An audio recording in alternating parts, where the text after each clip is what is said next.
Does the color of the sky mean anything special to you? It does to me. A hell of a lot. When I close my eyes, the sky in my dreams is a deep, dark blue.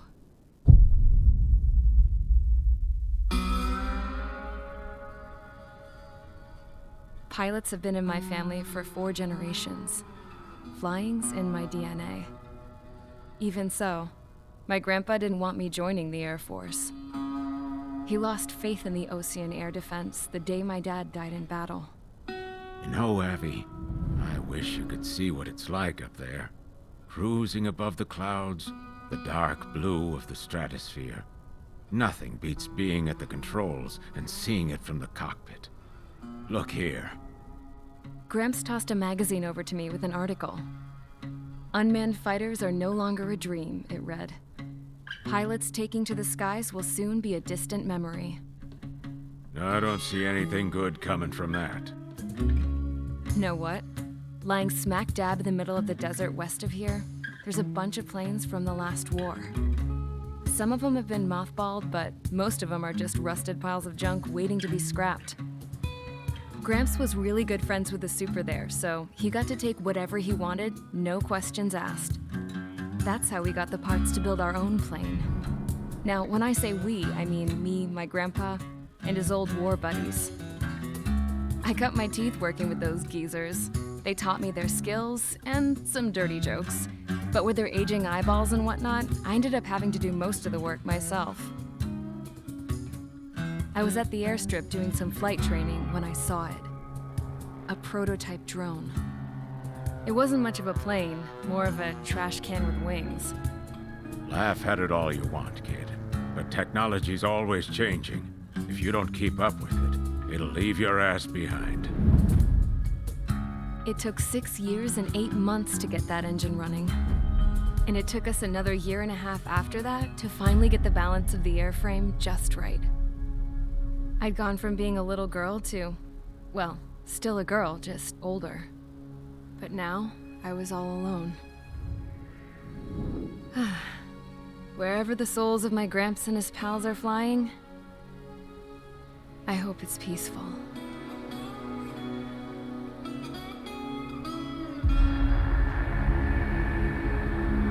Then, finally, I was ready to break the sound barrier. All this plane could do was take off, accelerate, and fly up.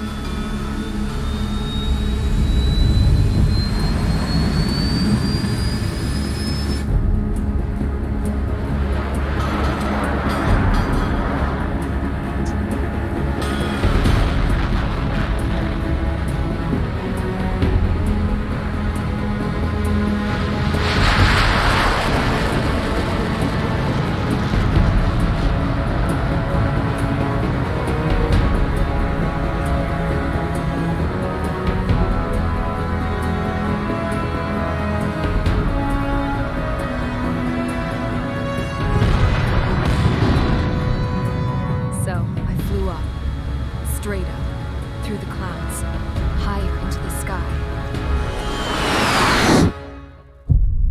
Dark blue. I could almost touch it. Then I saw Osius fighters. They were tailing something. A drone. They were going full out chasing that thing. Doing 30 Gs at least. Damn, I've never seen anything move that fast. It had a rose painted on it. The Erusian emblem. But that country's a whole continent away from here. Crap. You should have been wearing a vest with this piece of junk. Should have built a return too.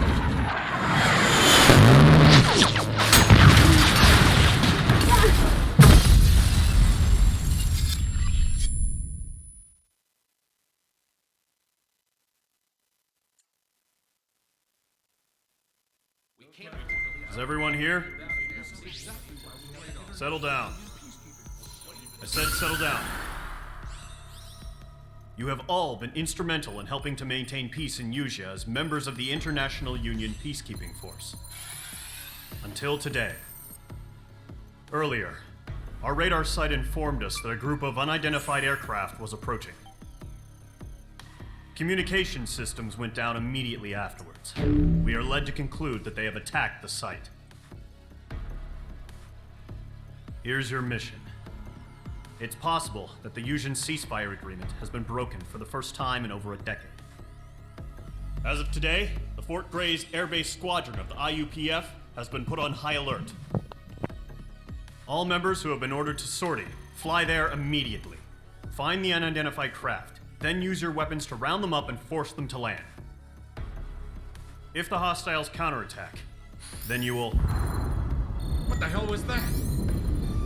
There's smoke! We're under attack. Numerous unidentified aircraft confirmed overhead. What? How is that possible? The tank farm to the north has been bombed. Many injured. Scramble! All units, take off and eliminate the unidentified craft attacking the base! This is not a drill!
Radar site's still silent. Scramble. Get those birds in the sky. We're sitting ducks.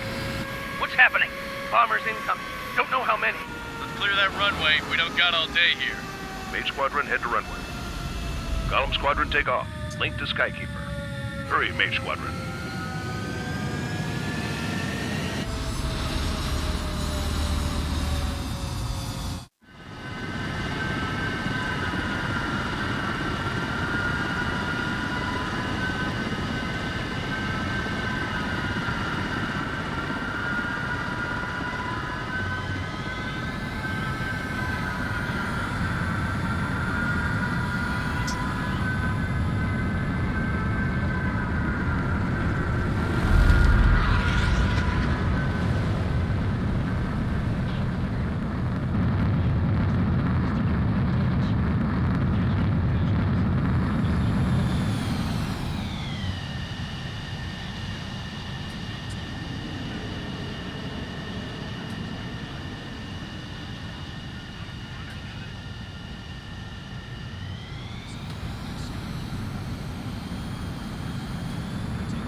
assessing that damage to the base. We have confirmed that we know the attacking bogies were from Erusia. The International Union Peacekeeping Force bases all over the Yusian continent were attacked in the same way. The damage is severe. Many wars are lost by failing to recover from the opening blows. That means successfully retaliating was very important. You may have turned the tides of battle here. You have our thanks.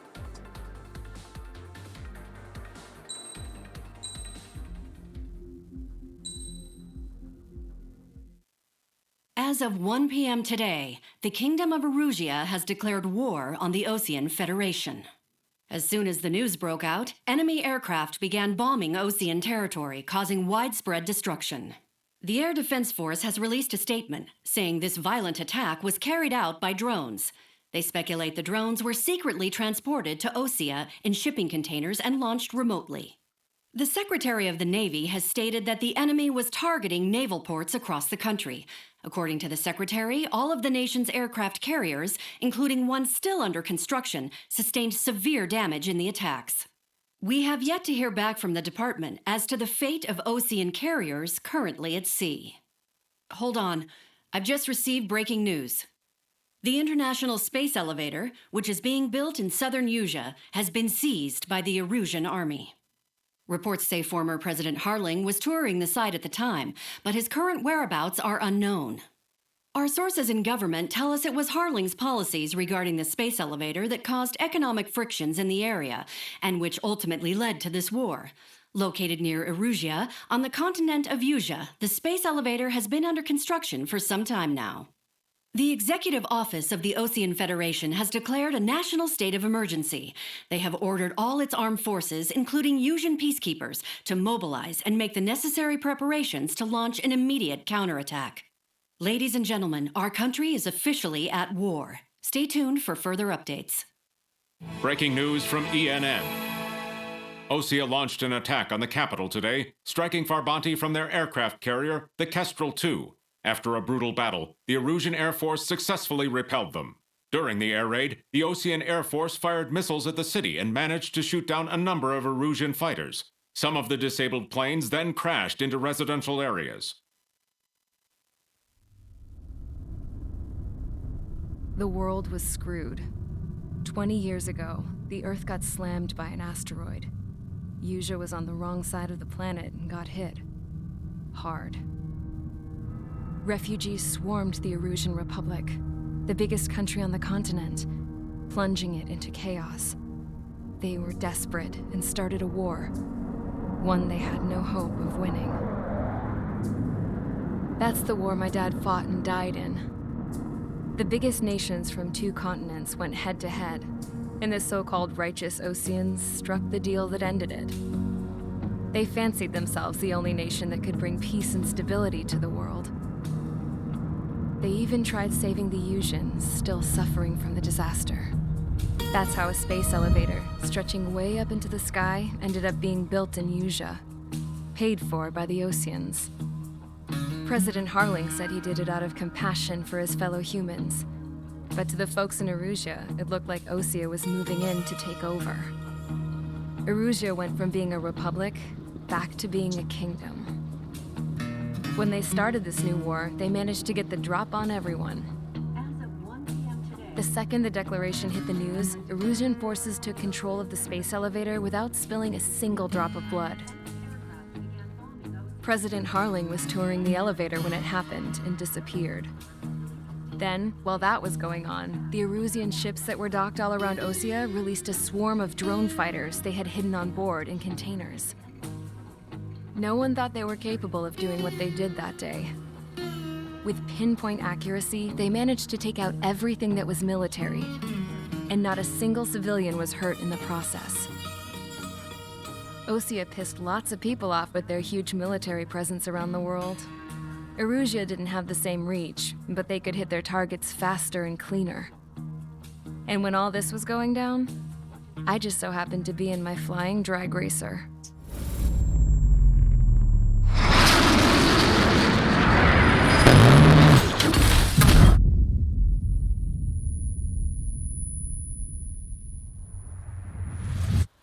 In case you were wondering, Yeah, I survived.